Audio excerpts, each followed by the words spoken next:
and digital marketing as well. Next, Aisha, if you can. Yeah, I then joined Meta, which was formerly known as Facebook. I initially started in Singapore and then I moved to Dublin.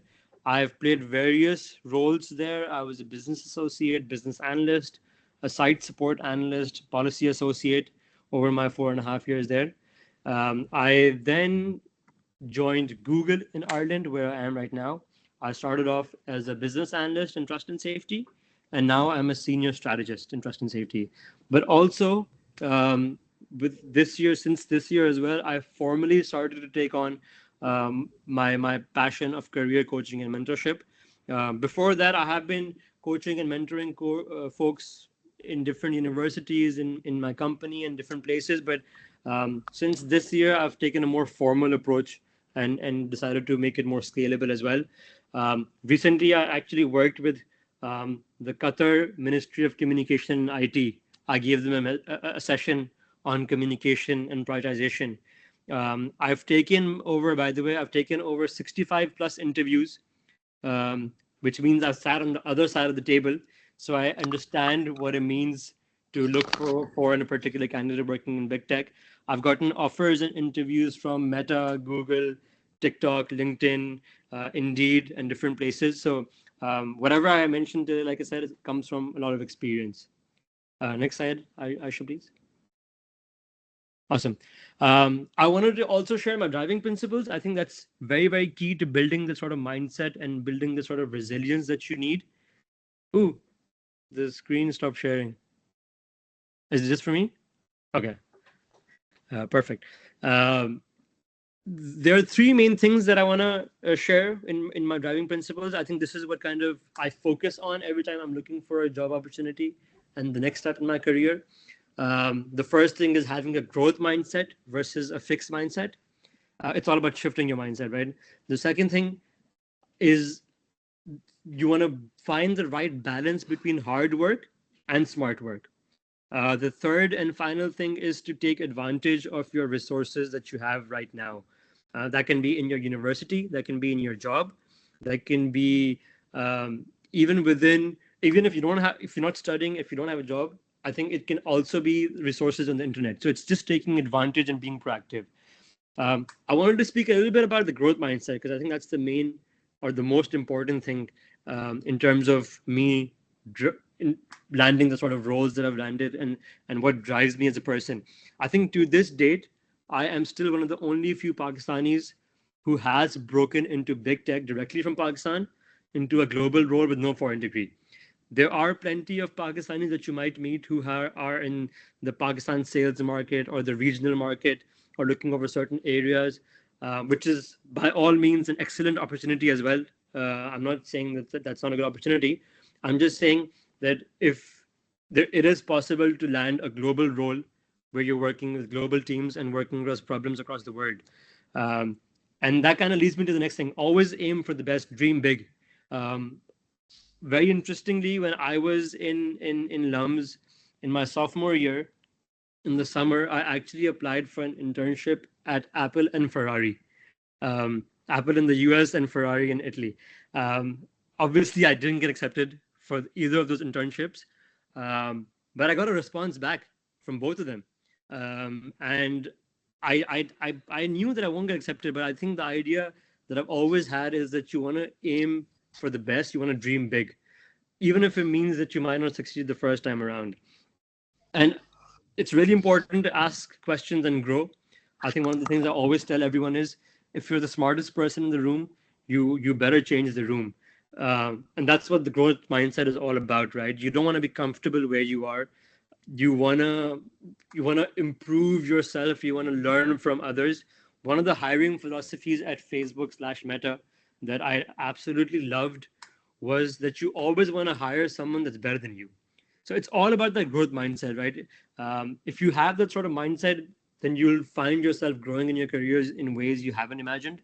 My change from Meta to Google was all about changing and wanting growth and bringing a challenge to myself. My change from Singapore to Ireland was all about bringing a new challenge to myself. So it's always important to find opportunities to grow and ask questions. And lastly, in this, I think it's always important to seek places where you can make the biggest impact, whether it's your work or your personal capacity. And what that means is career can be more than just your 9 to 5. It is sometimes 9 to 5, but it can be more than that, right? And whatever you're doing, try to make sure that something that you can kind of create that impact that you think is important for yourself, for your fulfillment, and be open to change. So that's really important as well in terms of building your mindset. Because once you build the right mindset, then you can progress forward. I know so many people who don't even apply to big tech or don't even apply to big companies across Pakistan or the world as well, simply because they're limited by what they think is possible, right? Another interesting thing, when I was interviewing with Meta all the way in 2017. I remember having conversations with my family, um, and one of the things we discussed was why would they ever hire someone from Pakistan for a global role? You know, they have so much talent around the world. Why would they want to hire me? But I did get hired, right? So having that sort of mindset is critical to landing the roles that you want. Next slide, please. Okay, awesome.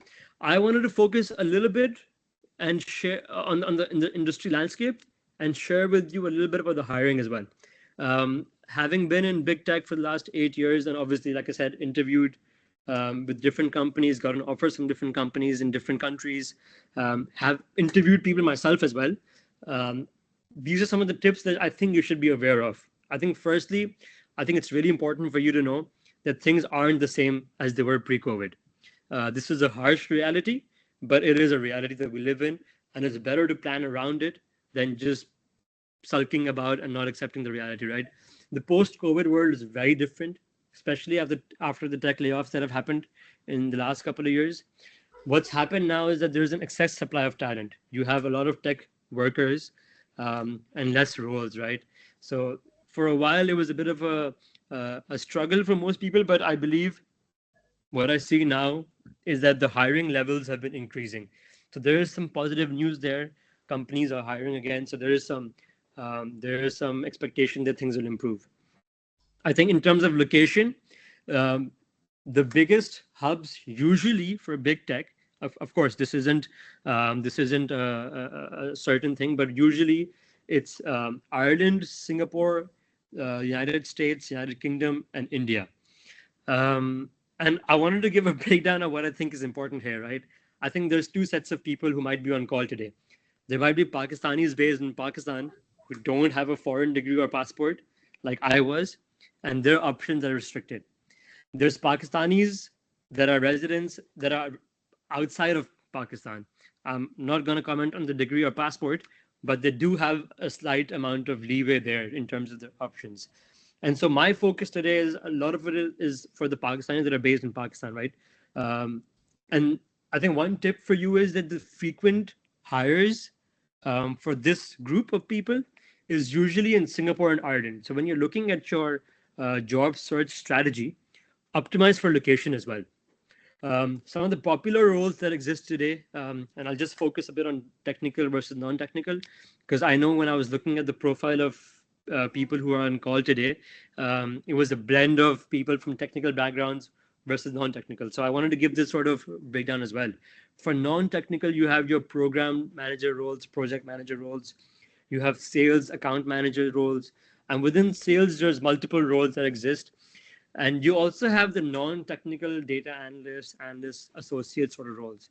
Within the technical realm, you have a lot of software engineering roles, a lot of data science roles. You have a lot of technical data analyst, associate sort of roles. Now, these are the usual career paths that I see for people in big tech coming from Pakistan. There are obviously folks from different industries as well, or different sort of roles, but it is few. I think the last thing though, it's super important. I think there is a very important thing in the job search process is self-reflection. You need to sit by yourself or with your friends. I don't know, whoever you wanna pick, but you kind of want to ask questions like, what kind of work aligns with your interests? Maybe it's marketing, maybe it's sales, maybe it's product, maybe it's engineering, design, research. There's a ton of opportunity, and there's a ton of different roles in these sort of companies. So you want to kind of understand what you're aligned in terms of your interest. You also want to figure out what industry appeals to you. Like I said earlier, these tips and tricks are primarily about tech companies, but they apply very well to FMCG, pharma, banking, nonprofit as well. So whatever industry appeals to you, you want to kind of plan your job search process accordingly. If big tech is your goal, then I would recommend trying to stay in something that's relevant, perhaps a tech company as well. Maybe it's a startup. There's different options there. Uh, but it is true that you can transfer into any sort of function. So, for example, I've seen people who worked in finance or payroll in a bank, and they've transferred onto Google or Meta, for example. So it is possible. I'm not saying it's not possible, but just having this sort of experience that's relevant might be more useful for you. Next slide, please. Awesome. Um, Within the job search process, I wanted to go through the three main things. So the first one is networking, the second one is resume, the third one is interviewing. For every job that you apply to or search for, these are the three things that you will be going through, right? You'll be networking, you'll be obviously using your resume to apply, and then you'll be interviewing as well. Um, just one thing as well. I know there's a lot of questions in the chat. There's some comments. I will hopefully try to get to it in the end as well. I want to leave time for it. I know we've been a little short on time because we started late. If folks want to stay on, I'd be grateful. If they don't, it's entirely up to you. Apologies for the delay, but I will get to some of the questions at least in the end. But starting from the job search process, I think the first step after the mindset is networking. This slide is about networking like a pro. Now, if you can leave a comment in the chat, I'd love to know if any of you have sent a cold message to someone on LinkedIn, hoping that they can help with their career, education, referral, or anything at all. And did you get a response?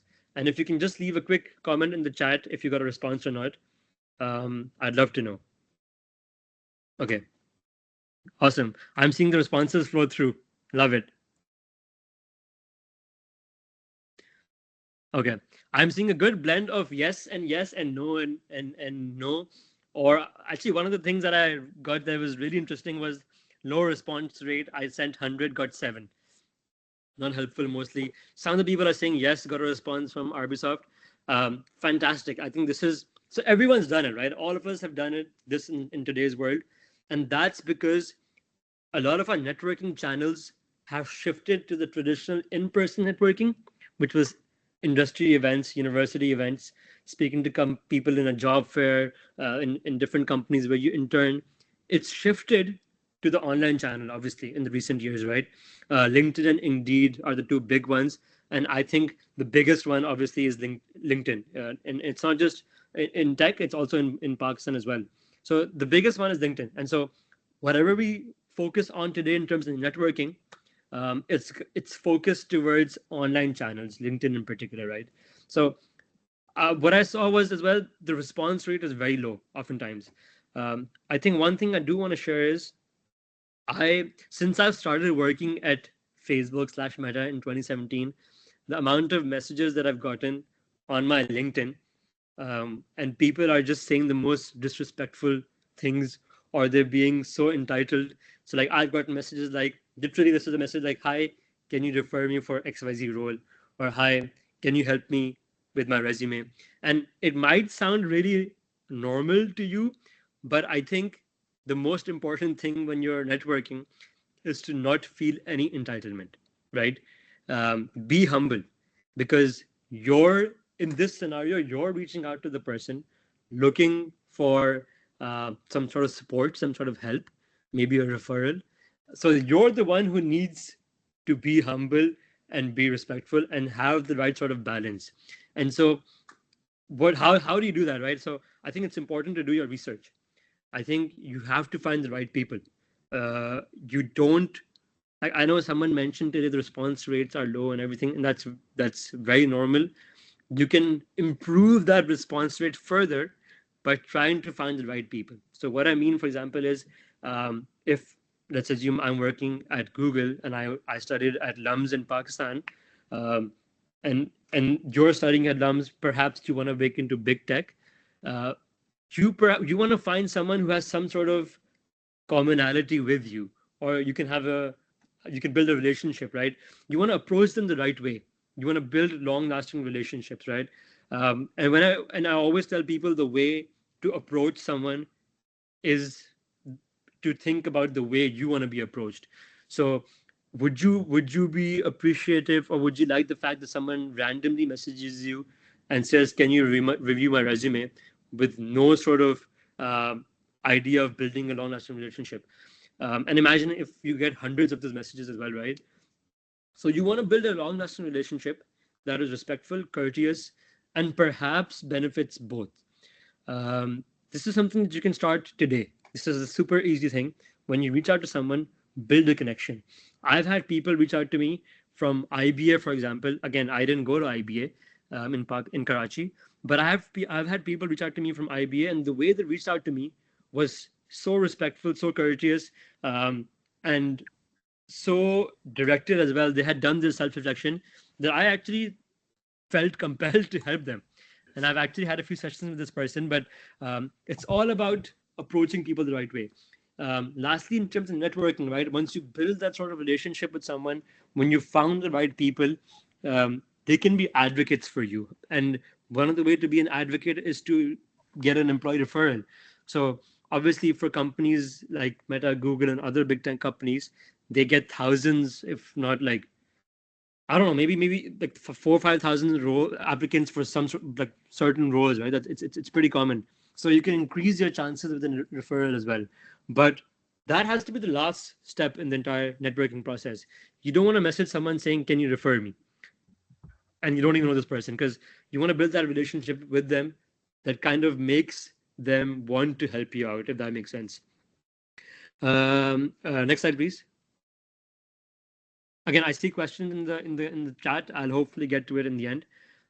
Once you have hopefully networked with the person the right way, you have a referral as well. Hopefully, the time to fix a resume is now, basically, because resume is your first real contact with the actual employer. Networking is just networking. You're not connected with the hiring manager, perhaps. You're not connected with the recruiter. Resume is your first real contact. Make sure you get this right. I can't stress this enough. Your personality and your achievements need to come through your resume.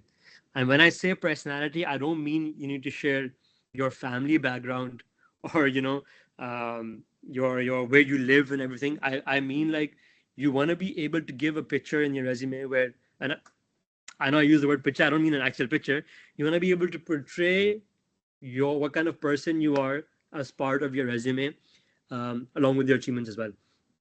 One thing I always tell folks is make sure you can speak in detail about what you've added in your resume. I should be able to pick out any sentence from your resume, and I should be able to ask you to speak about it, and you should be able to speak about it. If you aren't able to speak about something in your resume, I would say either remove it or find content to speak about it. And the reason why I'm focusing on this is oftentimes in big tech, what I've seen, again, because I've sat on the other side of the table as well, I've taken over 65 interviews. I have seen how a lot of folks focus on picking out certain things from the resume and asking you to speak about it. So if at that moment you are lost and you don't have enough details to share, that's a very clear giveaway that isn't really accurate description of what you've done. So make sure what you have in your resume, you can speak to it in detail, anything at all. I think the next thing to focus on for yourself is to optimize your resume for both human and AI screening tools. And what this means is that in the modern day world, especially for big tech, right? Like I mentioned, you'll have like 55,000 applicants for one single role. There is no way possible for a human to review 5,000 applications for one role when there's hundreds of roles open and the recruiter is dealing with all of those as well. So what happens usually is that resumes go through a system of AI screening tools and human review as well. And what you can do to kind of optimize your resume for those is you ideally want to tailor your resume to a group of jobs you're applying to. So I actually, by the way, I have 3 different resumes. I have one for marketing slash GTM slash sales sort of roles. I have one for data analytics and pretty much analytics roles, and I have a third one that's focused on policy sort of work. So I have 3 groups of resumes.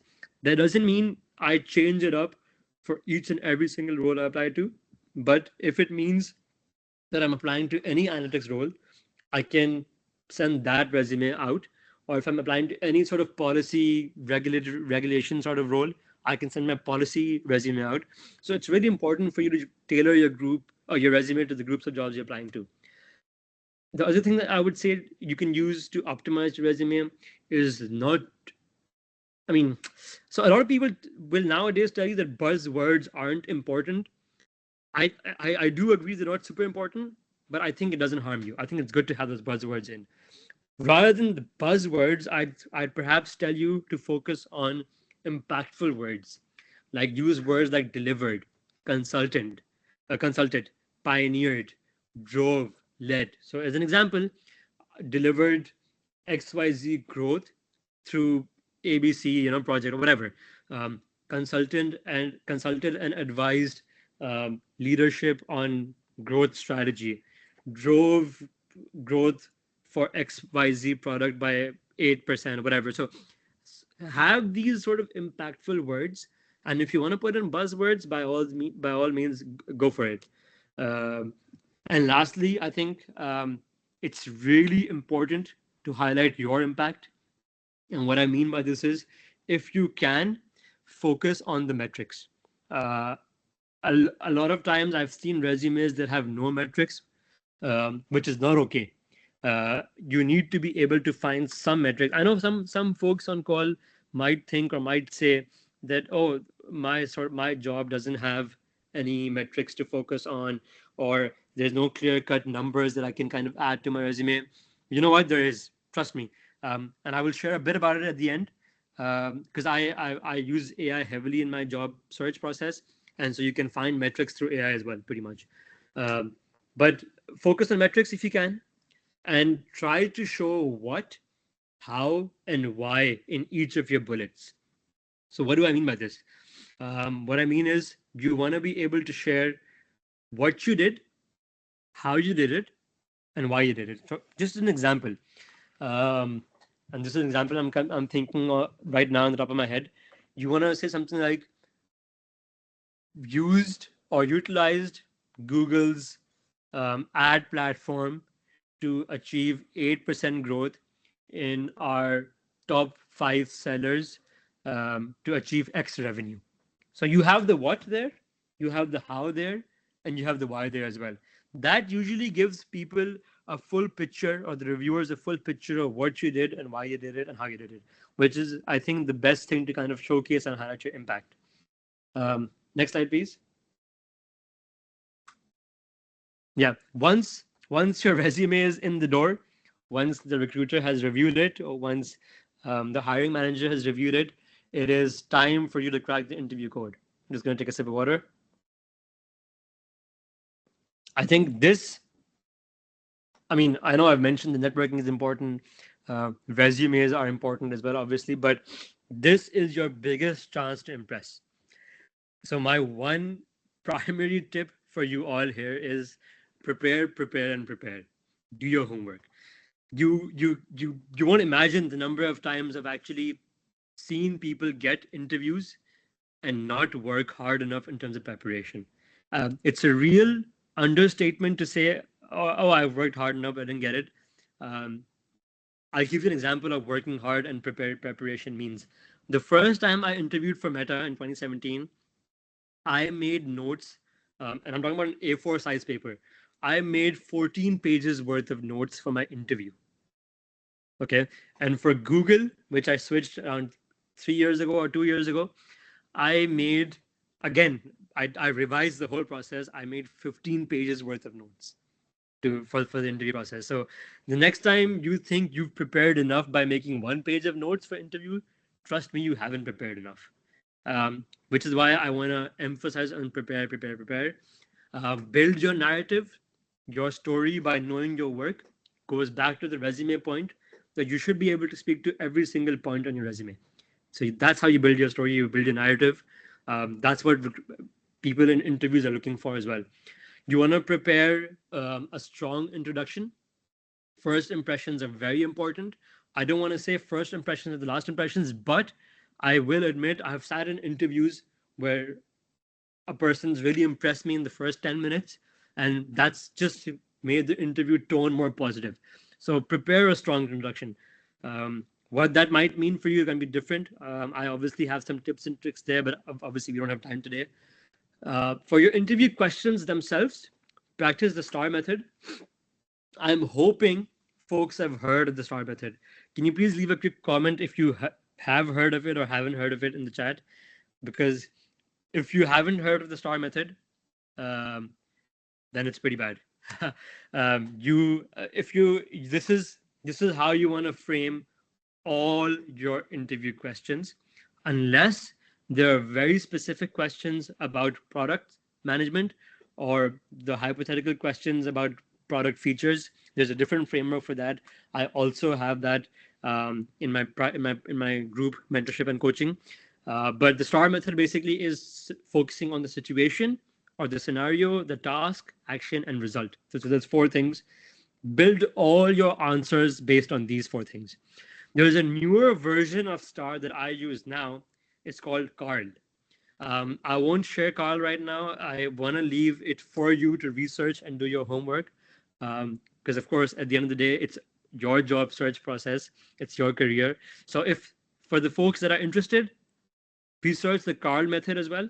And if you want to replace it with the STAR, that'll be a more positive thing.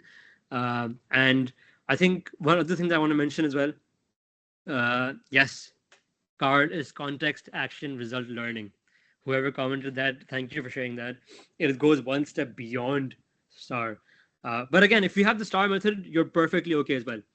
I think the last few things that I want to share about the interview is have the right attitude, have a positive mindset, embrace challenges in the interview. I've seen way too many interviews where people are hunched up in their seat. They're looking here and there. They're doubtful about themselves. For some of the questions, they're pretty. They don't want to embrace the challenge, but also they're showing a negative mindset. So they're focusing about in the introduction and the answers is about how bad their previous company was or how bad their work has been. So have the right attitude. Interviewers respond to a positive person. Trust me, I've been there. I've interviewed people. And always prepare engaging and thoughtful questions for the interviewer. What sets 2 candidates apart with the exact same experience, exact same attitude, exact same mindset is the person who has prepared thoughtful questions and also engaged with the interviewer more. So it's important for you to do your homework with this as well. I would definitely recommend that when you're going into an interview, think of the questions beforehand, what you're going to ask, and have a variety of questions as well. Lastly, always be courteous. Thank the interviewer. They've taken out their time to sit with you and interview you.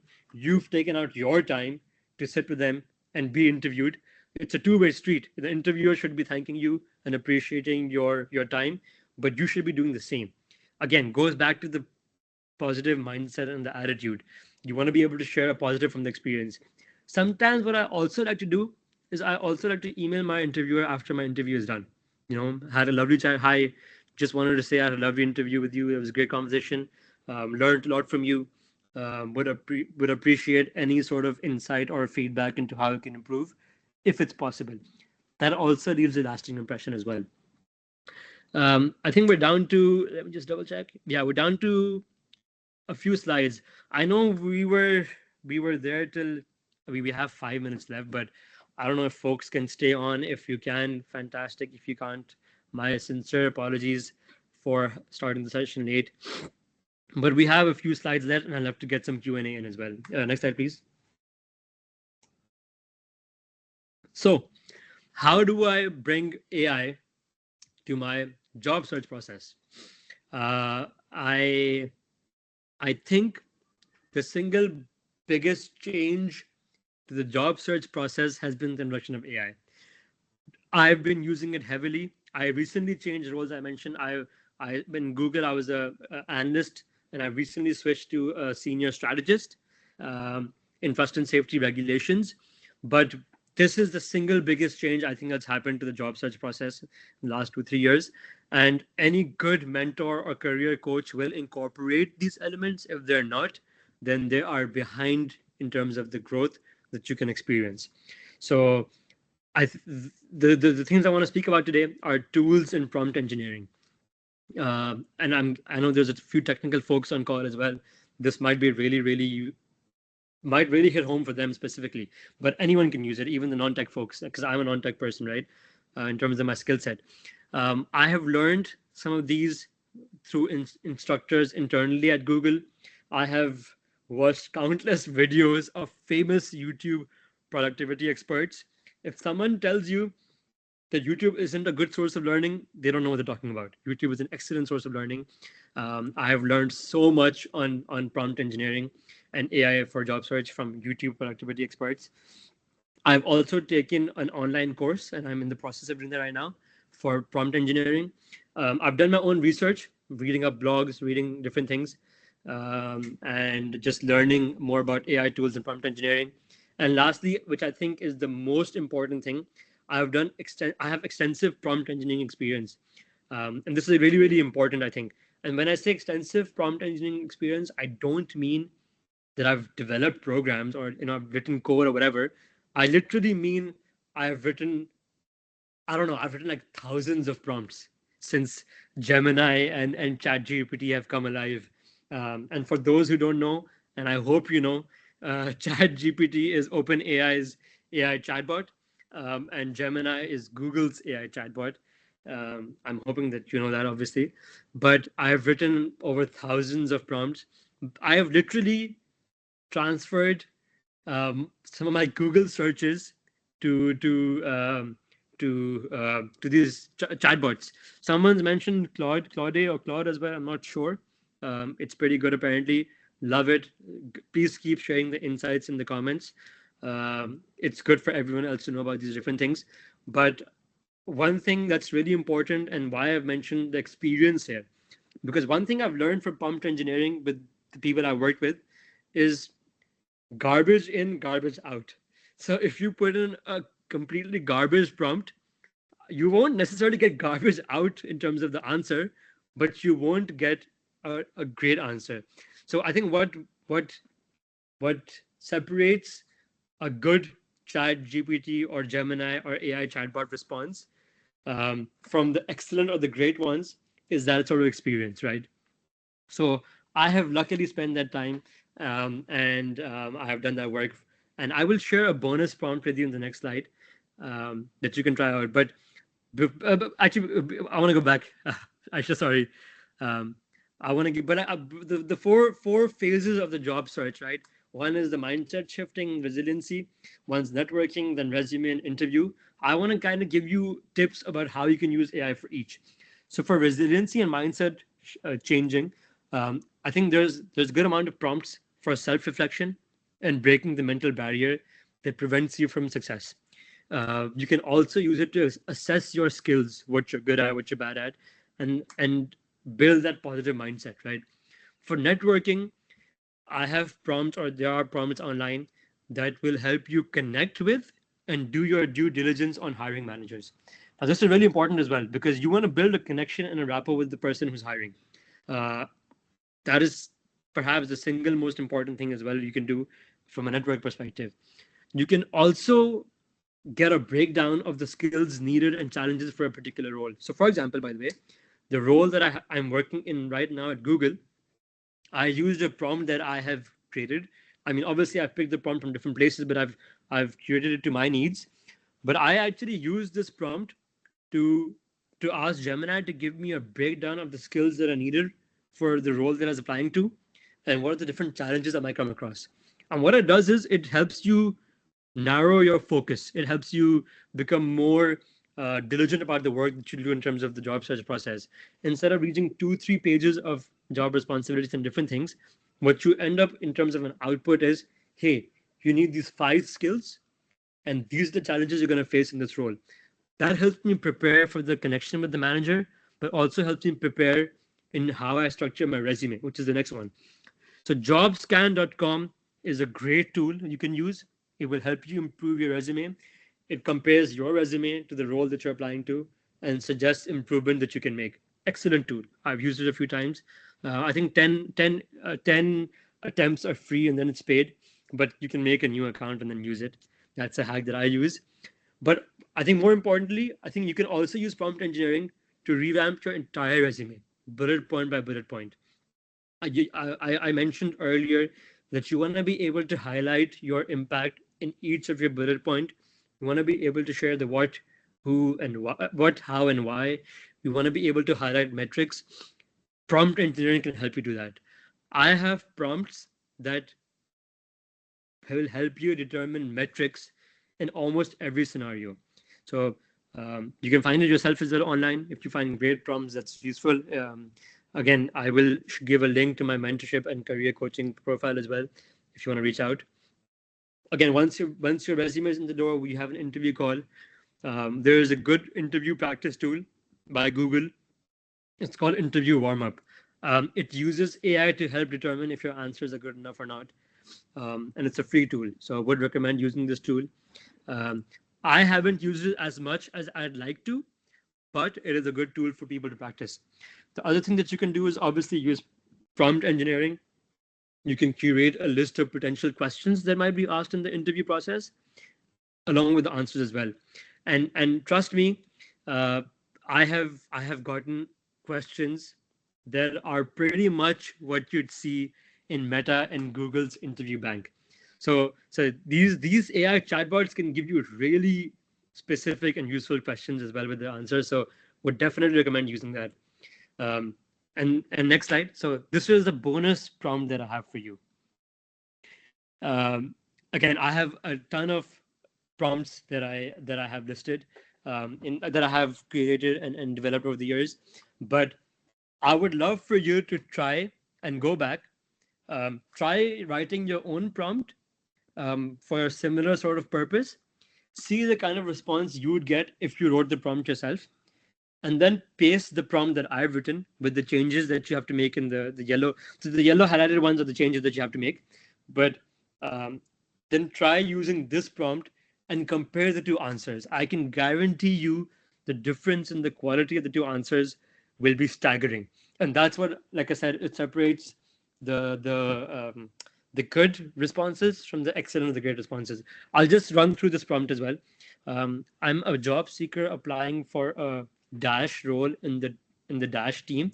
So everywhere there's a highlight for yellow, you have to add the role and add the team. So for example, I'm a job seeker applying for an analytics role or data analyst role in the quality measurement privacy team. I will share the job description for this role. You are a career coach and expert in helping people network and connect with other professionals to land their dream job. And you have done this for 30 years. Based on this job description, what is the biggest challenge someone in this position would face day to day? Give me the root cause of this issue. Give me 3 variations of your answer and keep the tone simple, clear, no excessive jargons. Here's the job description for the data analyst role, which basically the role that you're applying to. And then you paste the team description, the job description, the qualifications. Go back, try it out. I'd love to know if you see a change in the quality of the response. Like I said, try first adding in your own prompt, what you would have added had you not seen this prompt. If there is a big difference, I'd love for you to share it with me on LinkedIn. So I at least I know that it's worked for you. Next slide. I think with that, we're kind of pretty much done. I've shared this QR code if you want to scan it. If you need personalized or group career coaching and mentorship, this is a bit of a plug-in for my work. Like I said, I've formalized my career coaching and mentorship passion this year. I've become more formal in terms of how I'm approaching it. If you are interested in any of this, please scan the QR code, fill the form. There's a few questions that I've asked in the form that will help me understand what you're looking for. And if you're interested, I will reach out to you. And if you need help, we can hopefully find a way to kind of help you land the sort of roles you're interested in. and there's that. The next slide is just the Q&A. And Aisha, we can go back and you can leave the slide if folks want to scan and fill it eventually. But we can start the Q&A session. I know we've gone above time. I tried to rush through the slides. I hope it was useful. But for the Q&A section, what I'd love to do is I'd love to prioritize, because I know there's a few folks that I could from the registration I could see. There's a few folks that aren't from LUMS, or aren't from Pakistan, for example, right now.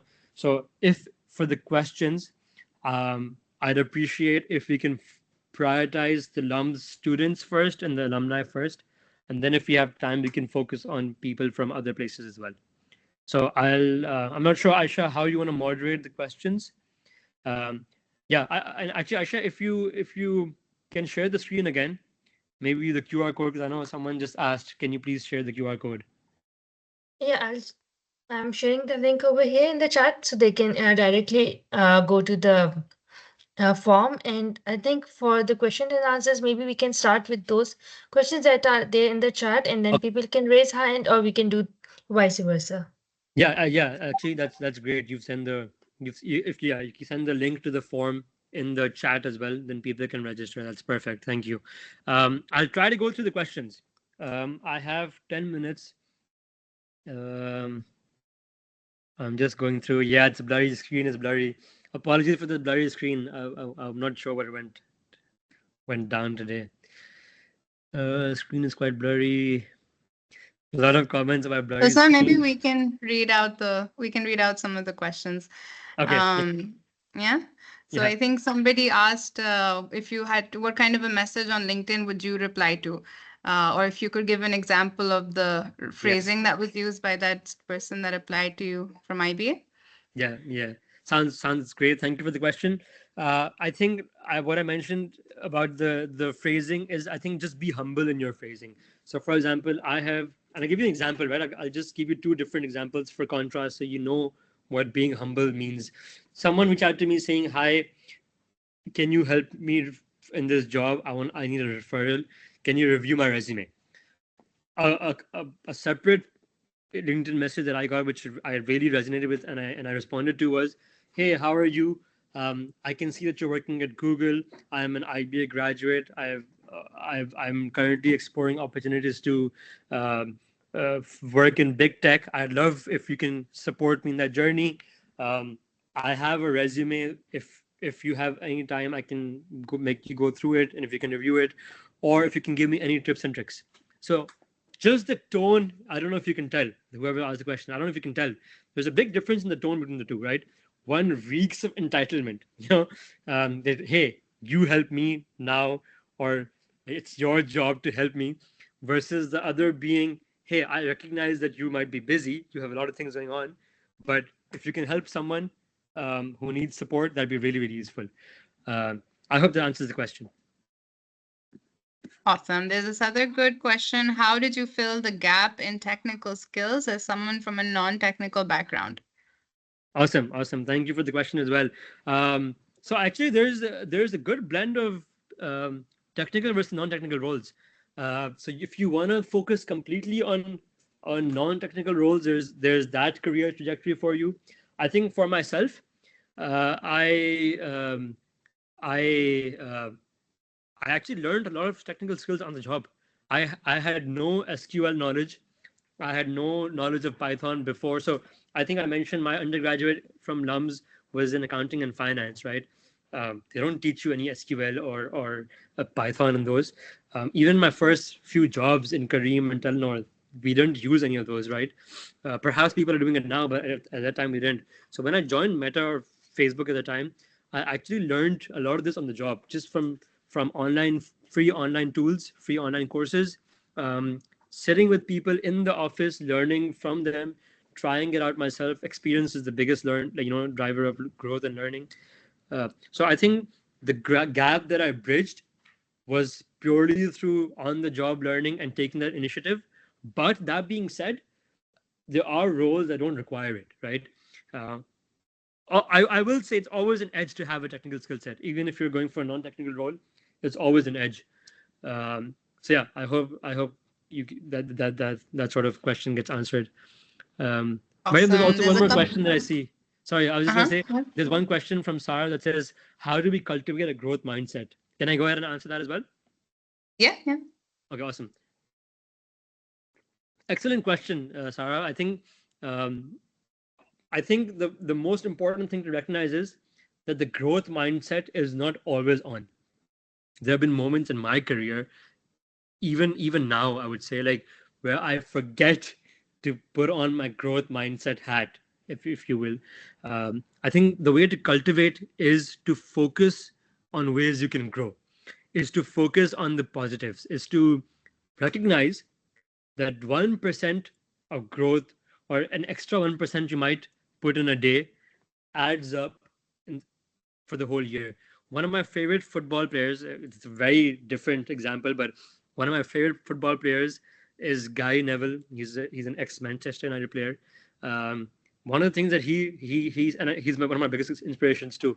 If anyone's read his book, he believe the hard work here, or like cultivating the growth mindset here, is key to his success as well. So he says that um, when they were training for football, right, one of the things that you do is you run across the pitch, like you do a full round of the pitch, right, or a rectangle of the pitch. There were players that he would see in his time at the club when he was playing in Manchester United, that would sometimes cut the corner when running across the pitch. So it's a full rectangle, right? Some players, when they run, they'd cut the corners and make it like a oval shape, so to speak. But what he said was very interesting. He said, if you keep cutting those corners, you're cutting an extra yard or two every single day. But the folks who aren't cutting that corner, they're building up the extra stamina every single day. Over a year, it compounds. So the whole idea of cultivating a growth mindset is through recognizing what helps you grow, recognizing that you need to put yourself in uncomfortable situations, embracing the unknown. So that's how you kind of embrace that. Awesome. Awesome. Mariam, yeah. There's some questions around you. How important are referrals to enter the tech industry? Yeah. Yeah, good question. I think, uh, if I'm being honest, it is important. I'm not saying that without a referral you won't get a job. You will get a job, but it obviously highlights your resume in a way that any regular application might not, right?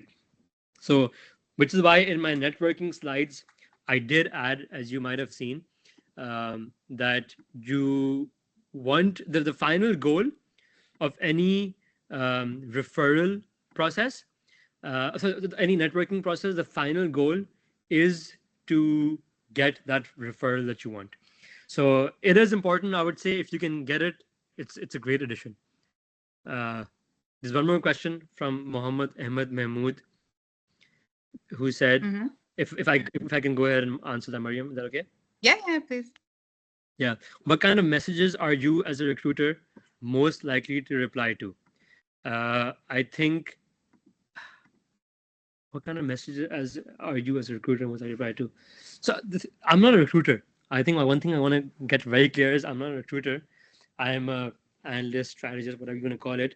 I have interviewed people. I have done 65 plus interviews before. Um, I have sat on the other side, but I wasn't doing the recruitment, so to speak, which is an entirely different process. Um, so I don't know. I think maybe this is LinkedIn messages or something of that sort, but perhaps this is something that I can't answer really. There's one more question that talks about, can you show me a good resume versus a bad resume? I don't have any resumes on hand that I can share. Plus, it might be unethical for me to share someone else's resume.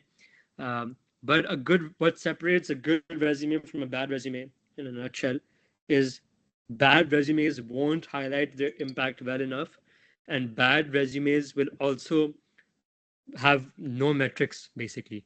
And I think those two things are the key things that I would say.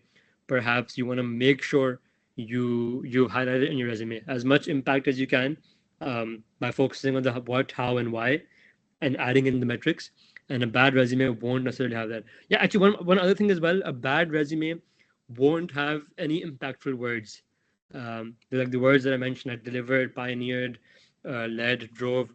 These sort of words, you want to have them in your resume because they're action words, right? You led something, you drove something. So having those action sort of impactful words is really useful. Does Meta still provide an interview process guide who guides you at each step? I'm not sure if they still do, if they provide interview process guide. Just for context as well, I'm guessing this person has interviewed with Meta before, but when you interview with some of these big tech companies, they'll share with you some resources that help you prepare, which is a very different approach from when I was applying for places in Pakistan when I graduated from LUMS, right? In Pakistan, the recruiter will just reach out and say, you're pretty much on your own. But when you apply to big tech, they'll sometimes give you some resources to help you prepare. So I'm not sure if they do it. I think Google still does it. They'll give you a guide, but I'm not sure about Meta. Any questions? There is a question from Hafiza Fatma Asad. If you have I a think skill, oh, sorry, go ahead. I was saying we have some more relevant questions at the end. Maybe we can go from the latest one to the oldest Okay, ones. we can do that. Yes, it's free. Oh, I'm not sure what's free. Oh, How sorry, does that's this work? something else. Somebody said some people discourage using AI in writing CVs and cover letters. What are your thoughts on that, and what to watch Right. out if we use AI? Uh, I don't know. I don't know who says that. If someone does, maybe they know something about their company that I don't know about. But I mean, I've reviewed resumes a ton at Google and Meta, and people are using AIs all the time. I mean, I've used AI heavily in my resume. But I mean, I'm not saying put your entire resume in Chat GPT or Gemini and ask it to revamp the whole thing. I think you have to be really specific about what you want, which is why I said prompt engineering is very useful there. Um, and I don't know if a link to my okay, the form link is added. Yeah, I have a list of all the prompts I can maybe share with you or whoever in personalized coaching. So yeah, I don't know. Feel free to I use think AI. there's the Sarah, right? There's a way of using AI in a smart way. I Yeah, think we can work with you in counseling to do that as well. Sometimes you need to run multiple prompts to get the answer. Sometimes the right prompt, like Usman said, needs to be used. So we can yeah, help you think through how to go about it. There's somebody who said, I noticed you transitioned from ACF to marketing, and I can relate as I'm a junior at LUMS who recently shifted from ACF to MGS due to my passion for marketing. So she said she's had some internship oh yeah, experience. He said, sorry, he's had some yeah. internship experience, but he's struggling to enter the social media roles, even at startups in Pakistan. Do you have some advice for someone in his position? Any specific skills or strategies he should focus on? Yeah, yeah. Thank you for that. Also, now that I've scrolled down, I can see a ton of questions. Thank you for that insight. I was looking at the very top, but um, I think first things first. Kudos to you, Zohaib, Mohammed Zohaib, for doing something that you like to do, or like transitioning at least, right? In my time, we didn't have MGS, so 2016 graduates was the first time MGS was introduced. Honestly, from what I've heard of MGS, it seemed like a great major to begin with, but I think the things. So unfortunately, this is a difficult time in Pakistan as well. I mean, just because I'm away from Pakistan doesn't mean I know what's happening in Pakistan. I know what's happening in Pakistan. It's a difficult time. Jobs and changing roles is a bit tricky. I have family as well in Pakistan. They're struggling with these sort of things as well.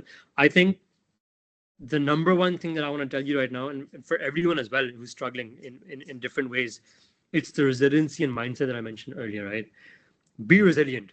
I know someone who very interesting story. I know someone who was referred 27 times for a role in Meta, and they got rejected 27 times for a job in Meta. They succeeded in the 28th time, and they worked in Meta. So be resilient. Resiliency gets you places. Having the sort of positive mindset, like they said, the growth mindset, right? You learn from each interview, you learn from each experience. I know you mentioned L'Oreal and Nestle as well, and you applied to internship, big tech, and BMW. Just having that sort of mindset will help you get to where you want to be.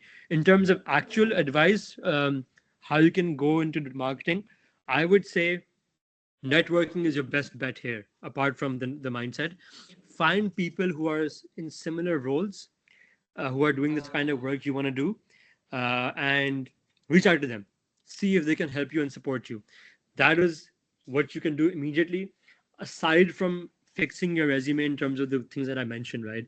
So I think it's a three-pronged approach. Have the same mindset, keep up this mindset. I love, honestly, I love reading this message of yours. It's a very great mindset. Stick to it. Don't lose hope. Be resilient. Have a growth mindset. Network, find the right people, get in touch with them, see if they can support you, what kind of skills are needed, what kind of work experience is needed.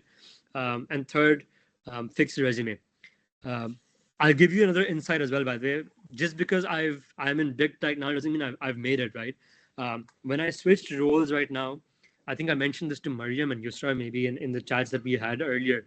um, I spoke to almost 70 people before I switched my role 4 or 5 months ago. And it took me over a 6 month period. I spoke to 70 people, and that's networking as well. So don't think that it is an unnecessary activity. It's very important. That was a long answer. I want to answer maybe That was five. really Yeah. interesting. Saad has his hand up. Do you want to go ahead, Saad?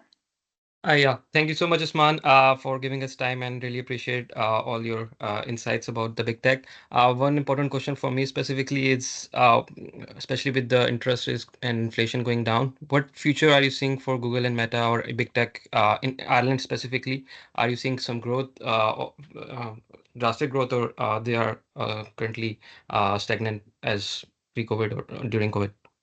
Okay, awesome. Thank you for that. I'll link this question with another question from Sarah. Sarah's also asked about how do we look for jobs abroad. Most require a work permit, which we don't have when we are based in Pakistan.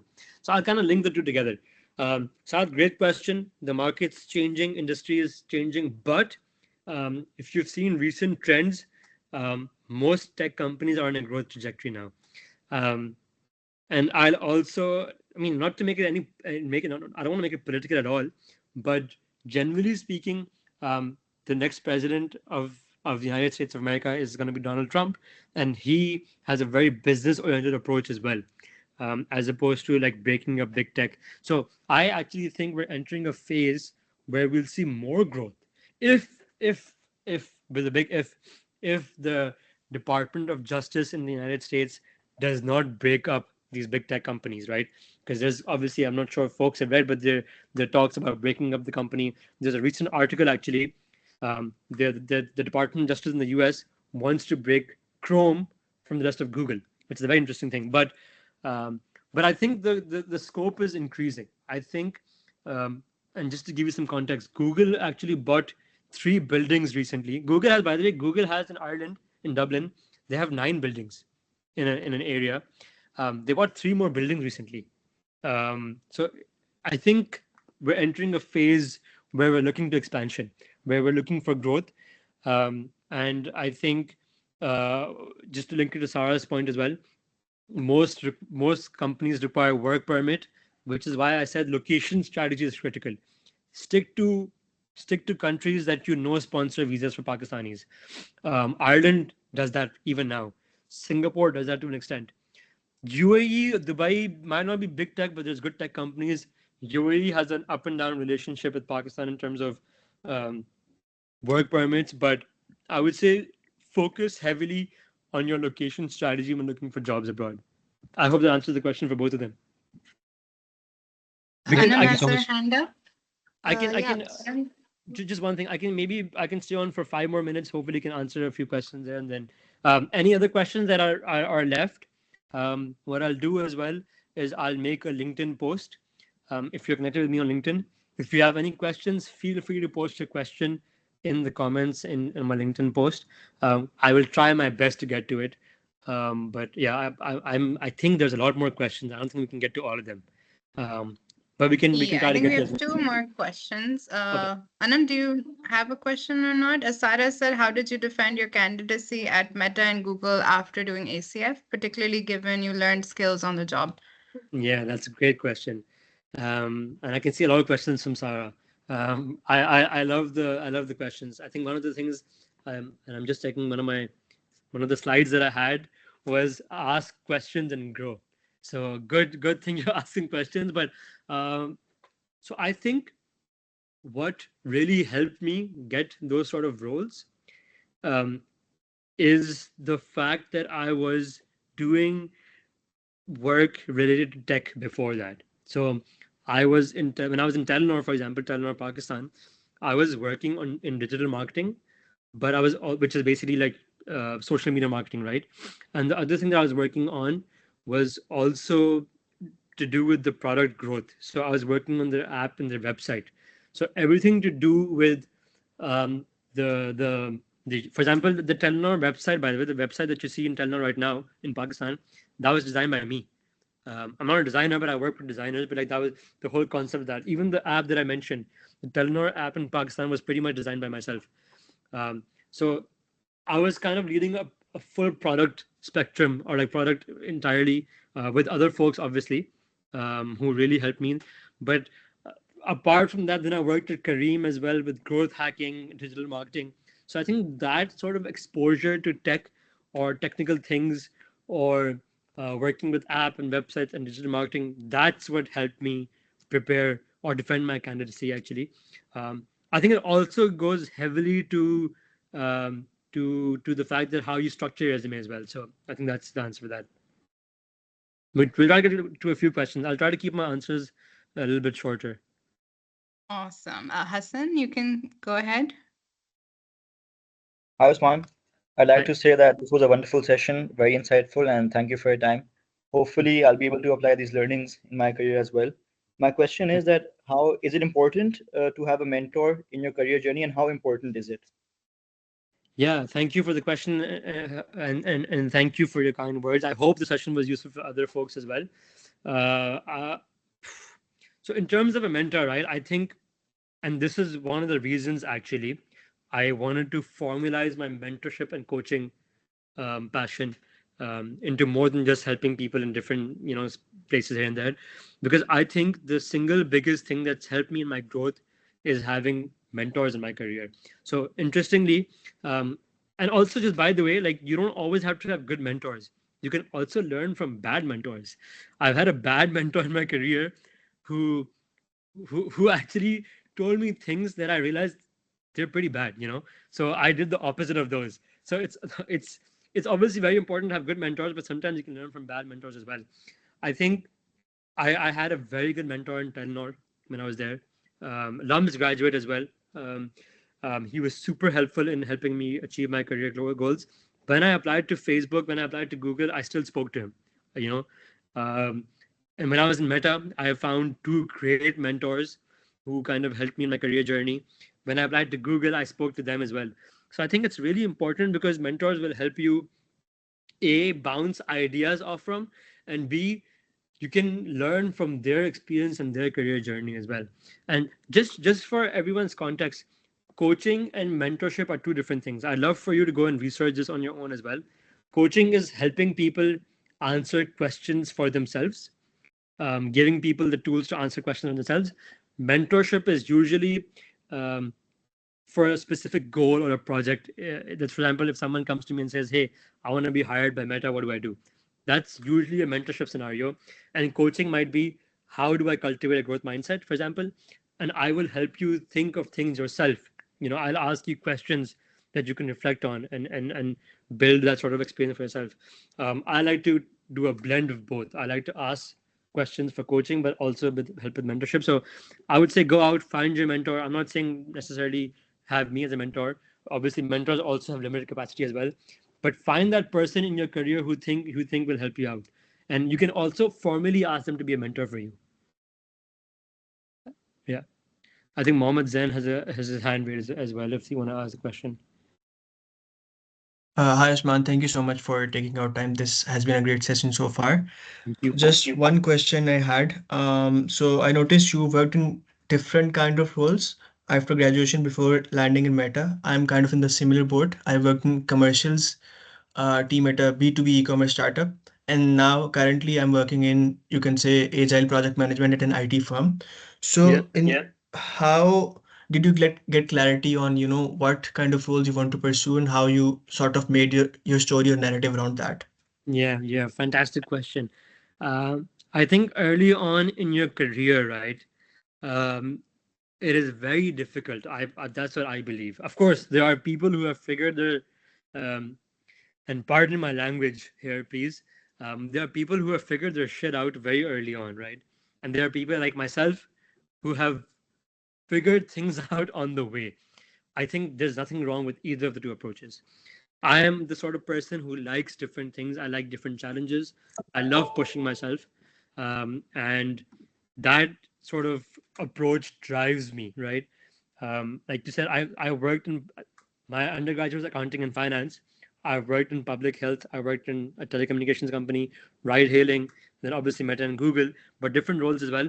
I think a lot of times we over stress on what we should be doing. A really smart VP that I worked with in Google right now, um, I actually asked her the same question, by the way. She said something very interesting to me, which I now apply to my life. She said the first 10 years of your career should be you figuring out what sort of work interests you, what you're good at, um, what sort of companies you want to work for. That's kind of what you want to spend the first 10 years. I mean, obviously, approximately, give or take, right? That's when you want to spend the first 10 years on. The next 10 years of your career are going to be focused on building or that experience or expertise within that particular area that you are interested in, right?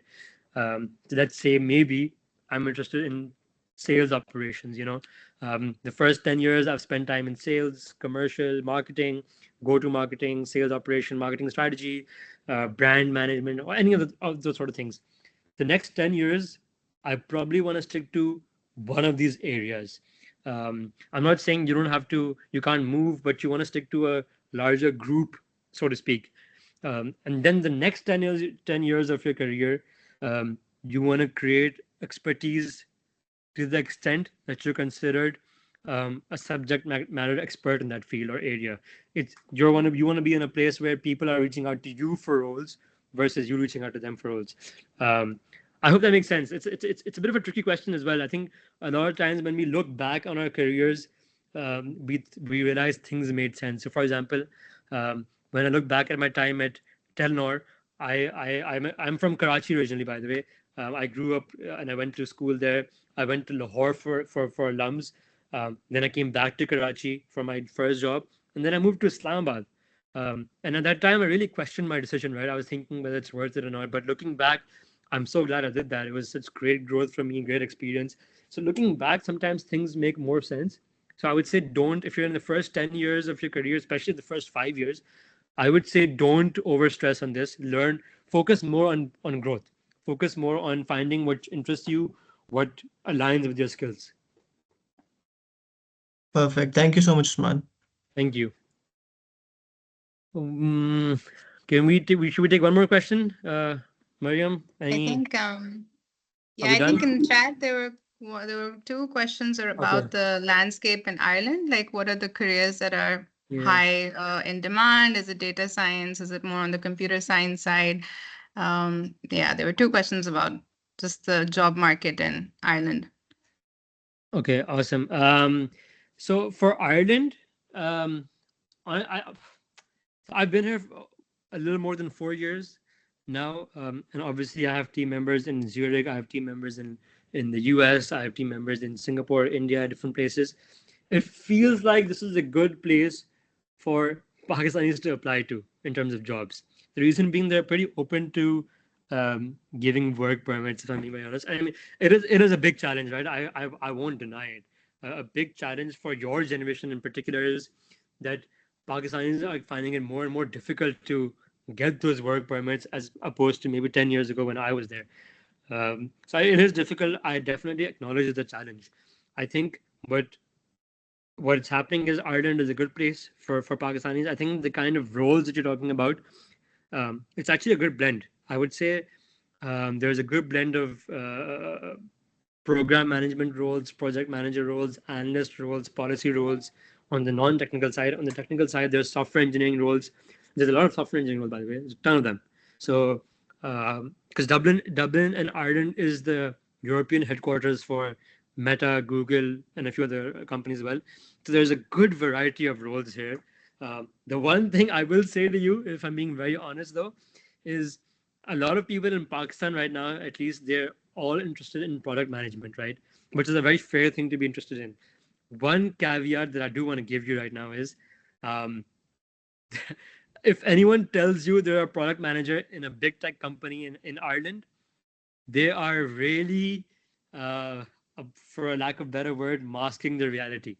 Ireland does not have any legitimate product. I mean, maybe one or two, I'm not sure. Maybe very few compared to the 5,000 roles. Ireland, but does not really have or focus on product management roles or product lead roles for that matter. Those sort of roles, 95% of the time, they're out of the US, because that's where the leadership sits for most of these companies. Maybe 90% in the US, 5% maybe might be in Zurich, Switzerland. The remaining 5% might be in London, in the UK. If someone's telling you they're in a product management role and they can help you get those sort of roles, I would say be a bit wary. It's usually product activation, which is like product growth, etc. A product management or product actual role, a product manager role is a bit different. It's all about prioritization, how to manage engineering capacity, how to manage product roadmaps, vision for the next 3 years. It's a bit of a different thing. So I would say Ireland has plenty of roles that focus on non-technical skill sets and technical skill sets, and they are expanding. I mentioned they're opening 3 new offices, so they're definitely expanding. It's not the same growth as pre-COVID. I will acknowledge it, but it is growing again. But yeah, I think Awesome. If yeah. you have time, I think Anam had a question. Anam, do you still have a Yeah, question? I was just about to ask that are there any like remote work opportunities as well in this field, or are you just like you Mm, told that there you have to look at the location and everything, or yeah, they working globally in a remote work yeah, as well? yeah. Good question, Anam. So unfortunately, nowadays, I think remote work is becoming less common in big tech. It might be common for non big tech companies, but for big tech, unfortunately, it's becoming rarer and rarer that they're allowing remote work. If you are really interested in remote work, there are filters for each of the career portals that you can see for Meta, Google, Amazon, Netflix, etc., etc. You can filter by remote jobs. You can see if they're hiring for that. But generally speaking, I think they've reduced it. They most companies were really excited about remote work when COVID hit, um, but now they're realizing that they need people back in the office at least a few times a month or a week. So yeah, I would say they're few, but you can filter for those and find them. Okay. Okay, awesome. Thank you so much, Usman. I think we've gone way over time, and thank you so much for giving that overtime. No, apologies. 'Cause um, I think we started a bit late as well, so I definitely wanted to give time for that's questions and answers. I hope it was useful. I hope I was able to answer most of the questions. For those questions I wasn't able to answer, my apologies. Feel free to connect with me on LinkedIn and ask me questions there. I'll make a post. And one other thing as well, if maybe Mariam, Yusra, or Aisha, any of you can do, if you can maybe send the mentorship form link again. Like I mentioned, I am formalizing my mentorship and coaching journey, and I'm actually very interested in hosting group sessions, maybe 10 people in a group, 15 people, 20 people. Obviously, this is separately from Lums and Google, but I'd be interested in hosting those. So if Mariam or Aisha or someone can send the link to that form again in the chat, yes. I'd Aisha, encourage can you both of you. send it again? Awesome. Yeah, sure, I'll send it. Oh, someone sent it. Perfect. Thank you. Thank you so much, Mariam, Yusra, Aisha, for your time, and for everyone else for joining. Apologies, we went over time. Thank you so much, Usman. Super, Thank super you. insightful Thank you. session. It's lovely Have to a chat. good day. Thank you. Thank you, Take care, guys. everyone. Bye bye. Thank you Assalamualaikum. for joining in, Usman. It was a really insightful session.